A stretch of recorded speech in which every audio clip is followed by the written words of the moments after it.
오늘 은혜 받으실 하나님의 말씀은 고린도후서 10장 1절에서 11절 말씀입니다. 고린도후서 10장 1절에서 11절 말씀을 다 같이 봉독하시겠습니다. 너희를 대면하면 유순하고 떠나 있으면 너희에 대하여 담대한 나 바울은 이제 그리스도의 온유와 관용으로 친히 너희를 권하고 또한 우리를 육신에 따라 행하는 자로 여기는 자들에 대하여 내가 담대히 대하는 것 같이 너희와 함께 있을 때에 나로 하여금 이 담대한 태도로 대하지 않게 하기를 구하노라. 우리가 육신으로 행하나 육신에 따라 싸우지 아니하노니 우리의 싸우는 무기는 육신에 속한 것이 아니요 오직 어떤 견고한 진도 무너뜨리는 하나님의 능력이라.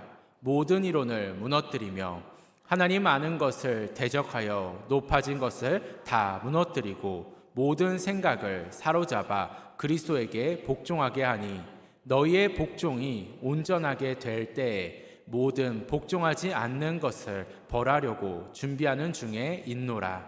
너희는 외모만 보는도다. 만일 사람이 자기가 그리스도에게 속한 줄을 믿을진대 자기가 그리스도에게 속한 것 같이 우리도 그러한 줄을 자기 속으로 다시 생각할 것이라. 주께서 주신 권세는 너희를 무너뜨리려고 하신 것이 아니요 세우려고 하신 것이니 내가 이에 대하여 지네치게 자랑하여도 부끄럽지 아니하니라. 이는 내가 편지들로 너희를 놀라게 하려는 것 같이 생각하지 않게 함이라. 그들의 말이 그의 편지들은 무게가 있고 힘이 있으나 그가 몸으로 대할 때는 약하고 그 말도 시원하지 않다 하니 이런 사람은 우리가 떠나 있을 때에 편지들로 말하는 것과 함께 있을 때에 행하는 일이 같은 것임을 알지라. 아멘. 말씀의 제목을 다 함께 따라해 주시길 바랍니다. 어떤 견고한 진도 무너뜨리는 하나님의 능력. 어떤 견고한 진도 무너뜨리는 하나님의 능력. 2세기 초에 한 장로님이 쓴 편지에 보면 바울의 외모에 대해서 묘사한 부분이 있습니다. 그 묘사에 따르면 바울은 키도 작고 머리는 벗겨졌고 허리는 굽었고 약간 꼽추형이었다라는 이야기를 하고 있습니다. 그리고 코는 매부리 코에 눈썹은요 일자 눈썹으로 짙게 붙었대요. 이런 사람은요 굉장히 싸나운 사람의 인상입니다. 그런데 그 인상에 비해서 상당히 친절한 사람이라고 기록하고 있습니다. 그러니까 키도 작고 외모는 별 볼 일 없는 사람이다 라고 이야기를 하고 있는 겁니다. 오늘 본문은 바울의 외모를 비난하는 사람들에게 편지를 쓰면서 첫 번째 1절에 이런 이야기를 합니다. 너희를 대면하면 유순하고 떠나 있으면 너희에 대하여 담대한 나 바울은 이제 그리스도의 온유와 관용으로 친히 너희를 권하고. 너희를 만나면은 유순하고 너희를 떠나 있으면은 담대하다, 싸납다, 이런 이야기는요 자기가 자기를 소개하는 말이 아니에요. 다른 사람들이 바울을 그렇게 얘기했기 때문에 너희들이 나를 그렇게 평가하는 나 바울은 이렇게 얘기하는 거예요. 너희들 만나면은 내가 유순한 것 같고 너희들을 떠나 있으면은 막 편지를 쓰는데 칼나라 총나라 했잖아요. 고린도 교인들에게 비판하고 막 그냥 정죄하고 그랬지 않았습니까? 그러니까 떠나 있을 때는 그렇게 담대했던 바울이 만나니까 유순해지더라. 그런데 나를 그렇게 평가한 그 너희들이 말한 그 바울은 이렇게 얘기하고 있는 거예요. 마치 사람을 만나면 관계가 있을 때는 좋고 멀어지면 관계가 멀어지는 사람처럼 막대하는 사람들처럼 바울을 비난했던 사람들의 말을 인용해서 자기를 표현한 것입니다. 바울을 왜 이렇게 표현했을까요? 왜 바울을 사람들은 그렇게 겉모습으로 표현했을까요? 오늘 7절에도 바울은 그 사람들을 향해서 나를 외모로 평가했다 이런 얘기를 합니다. 오늘 7절 말씀이에요. 너희는 외모만 보는도다. 만일 사람이 자기가 그리스도에게 속한 줄을 믿을진대 자기가 그리스도에게 속한 것 같이 우리도 그러한 줄을 자기 속으로 다시 생각할 것이라. 이런 것을 보더라도 사람들은 말하기를 바울의 편지는 무게감이 있고 힘이 있는데 직접 바울을 만나니까 몸은 약하고 말도 어눌하고 시원하지 않더라라는 이야기를 했다는 얘기예요. 외모로 바울을 평가한 거예요. 그의 글을 보면은요, 대단한 카리스마가 있어 보입니다. 직접 만나면은요, 일반적인 사람과 같지 않을 거라고 생각한 거예요. 그런데 직접 만나보니까 좀 실망했다라는 거예요. 바울을 보니까는 별거 아니더라. 그의 편지를 받고 우리는 화들짝 놀랐는데, 우리가 회개 안 하면 그냥 꼼짝 못할 것 같았는데 바울을 만나보니까 별거 아니더라, 이렇게 얘기한 거예요. 제가 요즘에 화면을 많이 받아요. 화면을. 근데 가끔 이제 복도를 다니다가 성도님을 만날 때도 있고, 어떨 때는 제가 아파트 둘레길을 뛰다가 성도님을 만날 때도 있습니다. 그런데 그때 저를 만나는 분들이 저에게 하는 말이, 목사님 화면보다 훨씬 더 잘생겼어요. 이러면 얼마나 좋아요. 그런데 어떤 아이는요, 저를 보고 어이구 목사님 화면보다 훨씬 나이 들어 보이네요, 그래요. 주름이 자글자글하네요. 근데 그런 말을 들으면 속상할 것 같아요. 그래서 설교에만 은혜를 받을 수 있도록 멀리서 바라보게 하는 신비주의 전술을 좀 써볼까? 밥도 혼자 먹고. 사람들은 바울을 만나기 전에는 그의 대담한 표현과 카리스마가 넘치는 권면으로 인해서 그에 대한 이미지를 뭔가 일반인과는 다른 이미지를 가지고 있었어요. 좀 특별한 사람이구나. 막상 만나고 나니까 키도 작고 얼굴도 못생기고 말도 시원치 않았던 거예요. 그래서 바울의 행동마저도 우유부단하게 여겨졌습니다. 바울이 고린도 교회에 오면은 교회가 난리가 날 줄 알았어요. 고린도 교회에 편지를 보냈을 때 바울이 고린도 교회가 잘못한 일들을 쫙 열거를 하고 가면은 가만 안 놔두겠다 식의 편지였거든요. 그런데 바울이 오면 우리는 꼼짝도 못하게 이제 다 징계받고 이제 우리는 큰일 났다라고 생각했는데, 그가 온 이후에 오히려 온유하고 너그러운 모습을 보면서 바울은 유약하기 그지없다라는 말을 하기 시작했어요. 그게 고린도전서와 고린도후서 사이에 있었던 일입니다. 그래서 바울은 오늘 말씀을 시작하면서 자신에 대해서 비꼬는 말로 많은 사람들이 표현했던 것을 이야기하면서 자신의 감정을 좀 이야기하고 있는 겁니다. 일반적으로 여러분, 제가 잘해주려고 온유함으로 관용으로 대하면 상대방은 그것을 좋게 받아들이기보다는요, 온유함과 이걸요, 우유부단함을요 그냥 착각해버리는 것 같아요. 그냥 온유함을 우유부단함으로 알아듣고 부드러움을 무능함으로 알아듣습니다. 저 사람 정말 착해, 저 사람은 말한 대로 못해, 그렇게 악한 심성을 가진 사람이 아니야, 말만 그렇게 하지 행동으로는 그렇게 할 사람이 아니야 라고 얘기하는 거, 어찌 보면은요 판단력이 없고 무능하다라는 말로 들리지 않습니까? 온유하다라는 말이. 때로는 힘 있는 사람들과 부딪히기 싫어하는 비굴함으로 보일 수도 있어요. 말만 그렇게 하지 힘 있는 사람 앞에 가서는 말도 못해. 그게 여러분 온유함이겠습니까? 비굴함이지. 그러니까 약자 앞에서는 한없이 강하고 강자 앞에서는 한없이 약한 비굴한 모습을 온유한 모습이라고 바울은 지금 이야기하고 있지 않는 거예요. 자신이 말하는 온유함은 그런 비굴함이 아니다 라고 얘기하고 있는 거예요.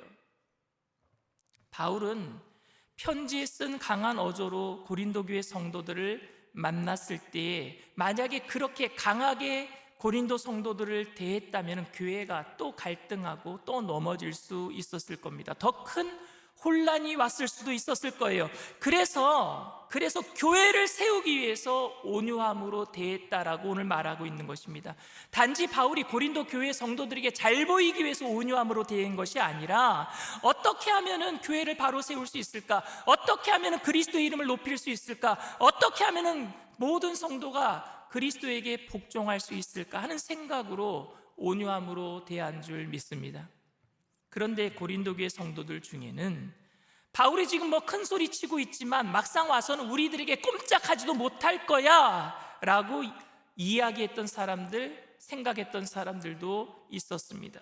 그런 생각으로 돌이키지 않고 그냥 말만 저렇게 하지 막상 우리들 만나면은 그렇게 하지도 못해 그러면서 회개하지도 아니하고 하던 죄를 계속 지속하는 사람들에 대해서 바울은 오늘 본문에 이런 얘기를 합니다. 2절 말씀입니다.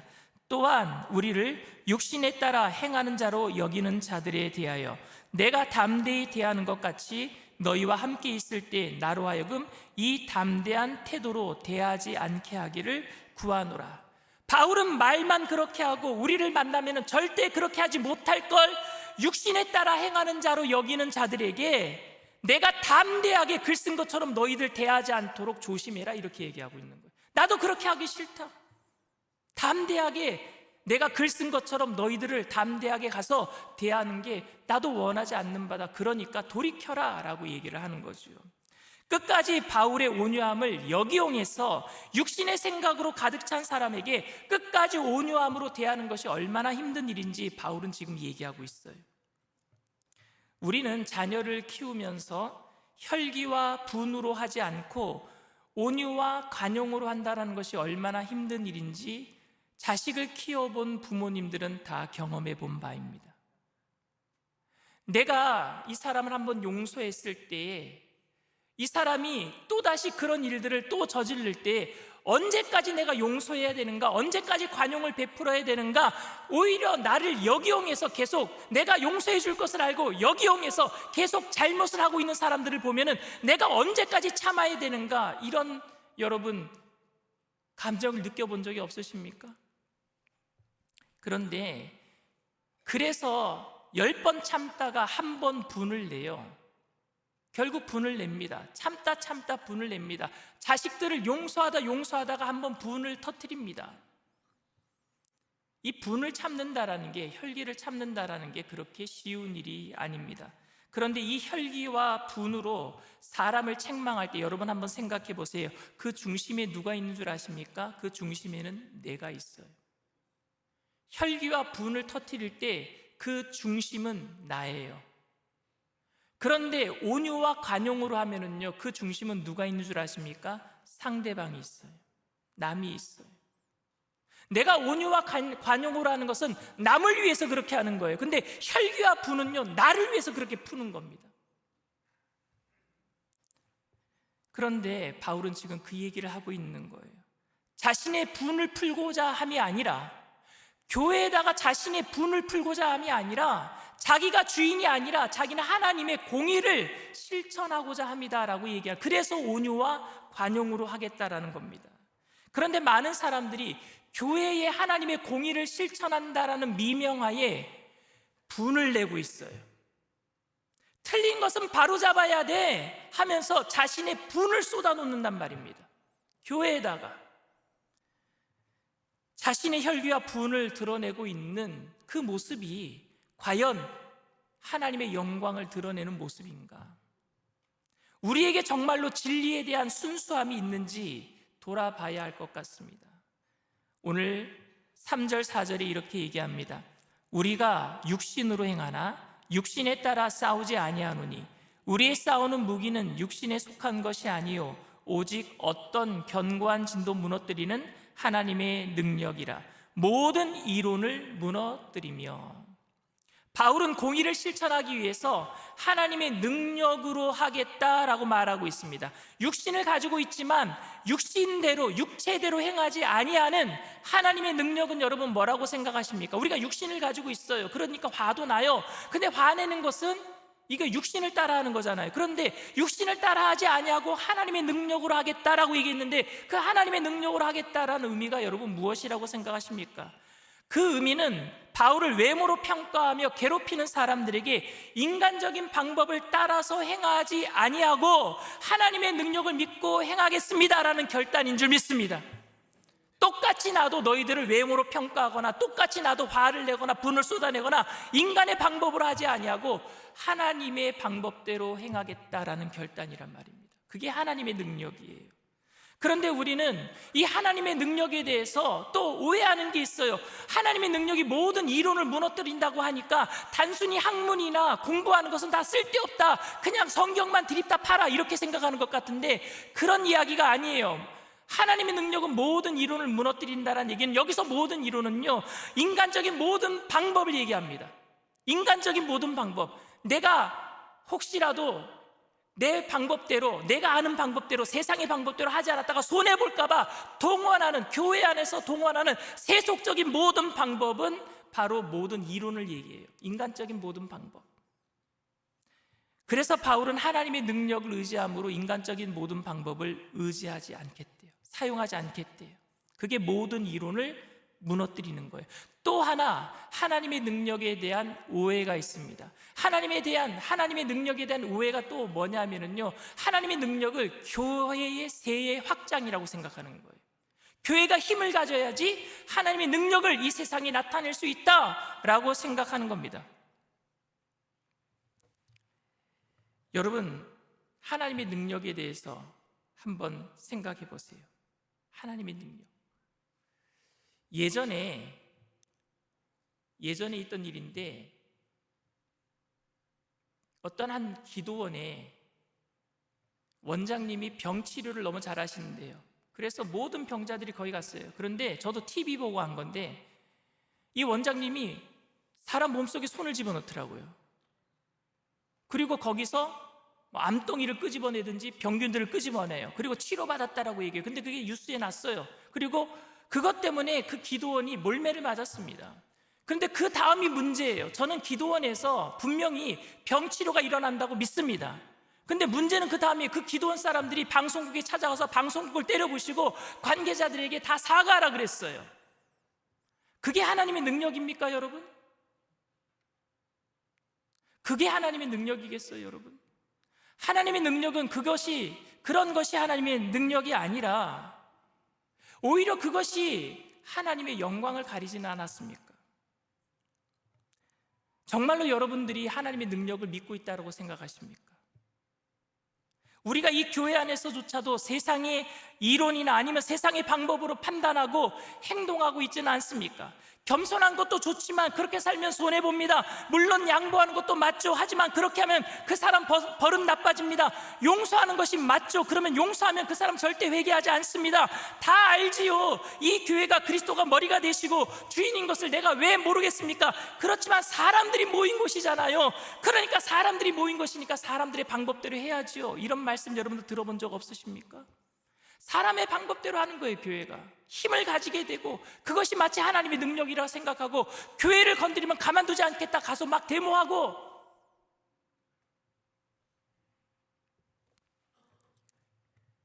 언제까지 우리가 세상의 방법을 사용해야 될까요? 그러니까 세상은 교회도 세상과 똑같다라고 얘기하는 거예요. 그런데 바울은 그렇게 하지 않겠다라고 얘기합니다. 육체를 입고 있지만 육체대로 하지 아니하고 하나님의 능력으로 행한다고 했습니다. 이 말은 다시 말하면 인간의 방법으로 그들을 대할 수밖에 없는 유혹이 쉽지 않다는 거예요. 저도 마찬가지예요. 너무나 많은 경우에 우리는 하나님의 말씀대로 살다가 노력하다가 내가 이렇게 하다가 큰일 나지, 오래 참다가 큰일 나지, 내가 양보하다가 손해보지 라는 생각이 들 때에 타협하고 맙니다. 타협해요. 그때 정말 위기의 상황에서 하나님의 능력을 그런 상황에서도 의지할 수 있겠습니까? 여러분들 그런 위기의 상황에서 하나님의 능력, 하나님의 방법대로 할 수 있으시겠습니까?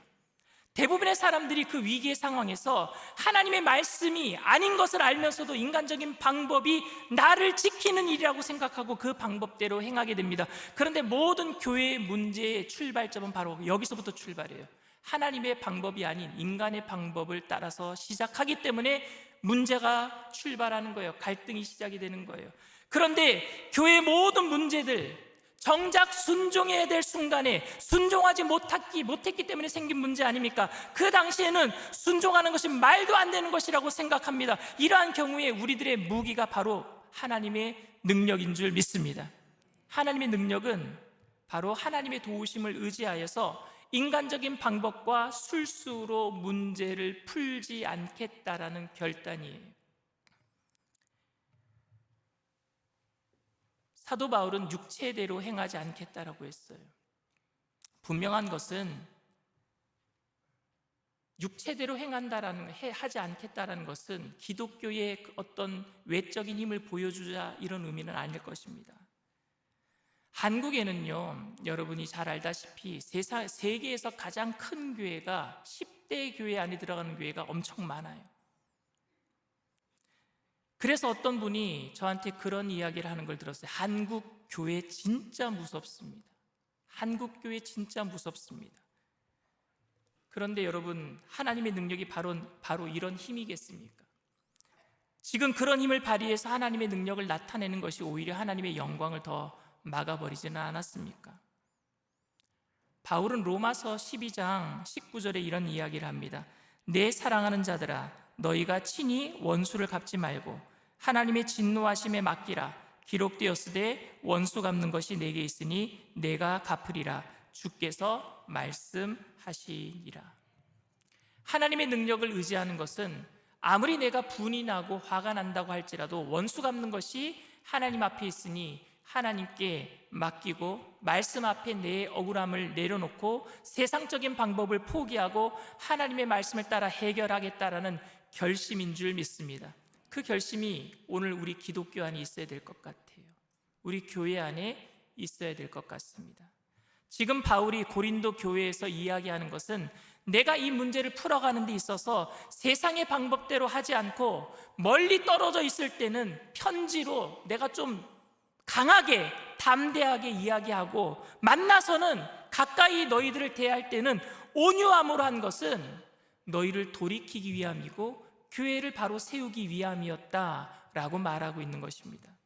물론 이 말의 의미는 모든 것을 하나님께 그냥 맡기고 그냥 하나님께서 알아서 해주시니까 죄를 덮어버리자라는 의미도 아닙니다.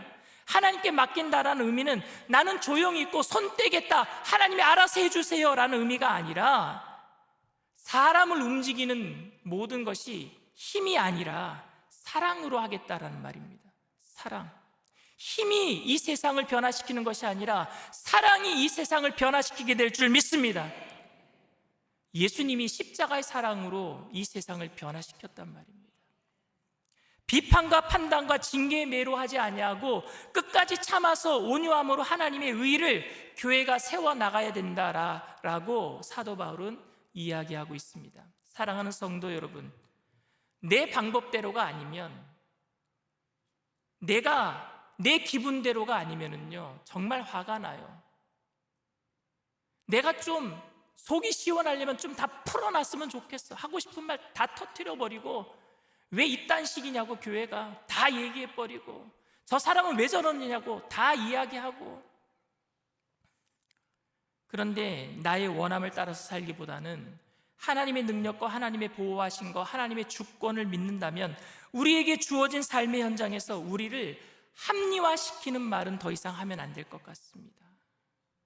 우리를 합리화시키는 말 중에 가장 많이 쓰는 말이 뭔지 아십니까? 제가 아내에게 가장 잘 쓰는 말이기도 합니다. 뭐냐면 나도 사람인데 사람이라 뭐 어쩔 수 없지. 나도 목사지만 목사도 사람인데 화내면서 그렇게 얘기를 해요.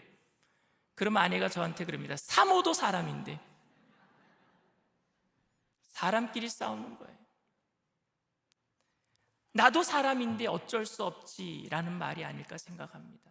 근데 하나님이 주인이시고 주님께서 오늘도 내 삶을 주관하고 계신다는 것을 우리가 믿고 있다면 주님께 모든 걸 억울함을 맡겨드려야 될 줄 믿습니다.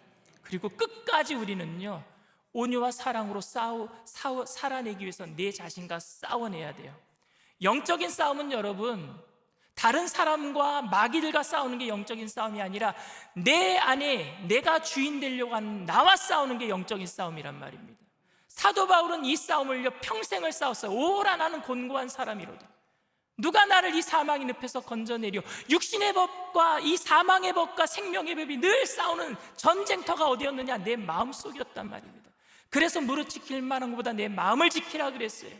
우리의 마음을 지킬 때 생명이 이에서 넘쳐나게 될 줄 믿습니다. 육체대로 인간의 방법대로 행하지 않기 위해서 어떠한 견고한 진도 무너뜨리는 하나님의 능력을 의지해야 될 줄 믿습니다. 여기서 어떤 견고한 진이 여러분 뭐라고 생각하세요? 바로 내 자신의 아집이에요.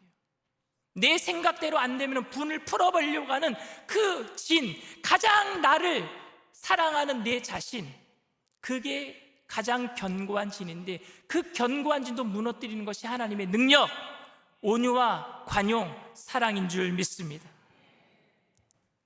그 하나님의 능력은 하나님의 의로 교회를 바로 세워나가도록, 죄에 대해서는 담대하게, 죄인에 대해서는 온유함으로 우리를 흔들리지 아니하도록 붙잡아 줄 줄 믿습니다.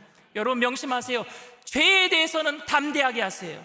그러나 죄인에 대해서는 온유함이 우리를 잡아주는 하나님의 능력이 될 거예요. 저와 여러분 모두가 주님의 영광을 위해서 용기 있는 결단을 하게 되기를 바랍니다. 그리고 하나님의 능력으로 여러분들의 가정과 이 사회와 이 교회를 변화시키는 하나님의 능력을 가진 믿음의 사람들로 쓰임받게 되기를 주님의 이름으로 축원을 드립니다.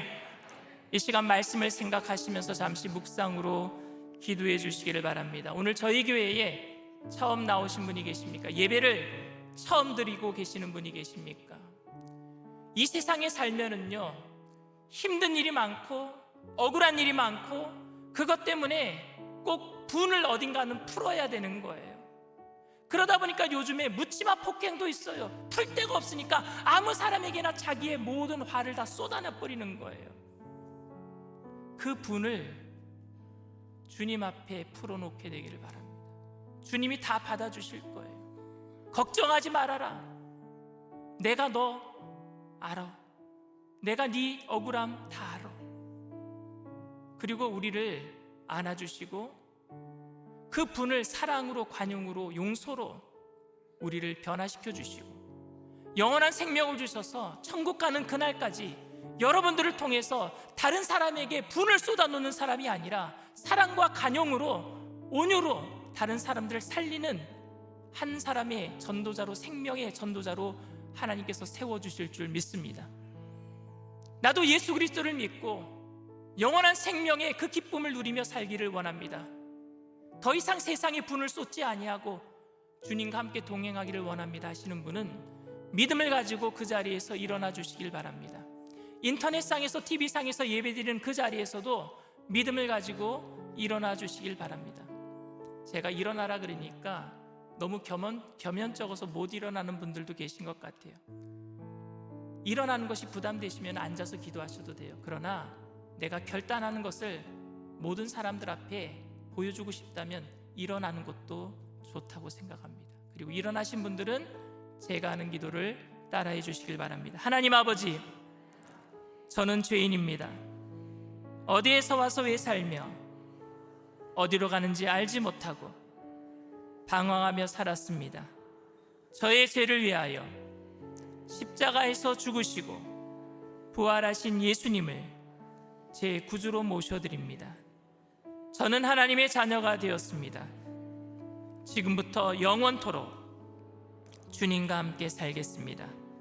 예수님의 이름으로 기도드립니다. 아멘. 할렐루야. 여러분들을 진심으로 축복하고 환영합니다.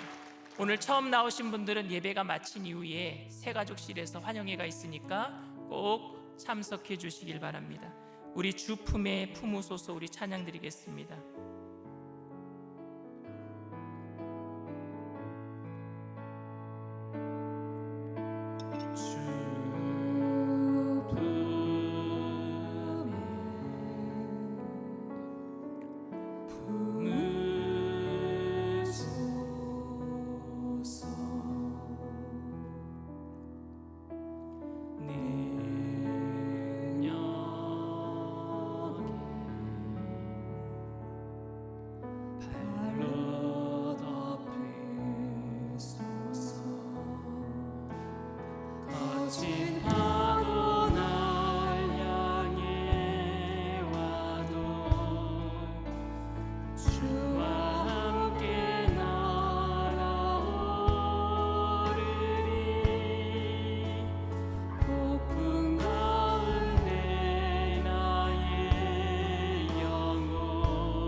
주님 안에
만드는 세상의 파도와 폭풍우는 늘 거세요.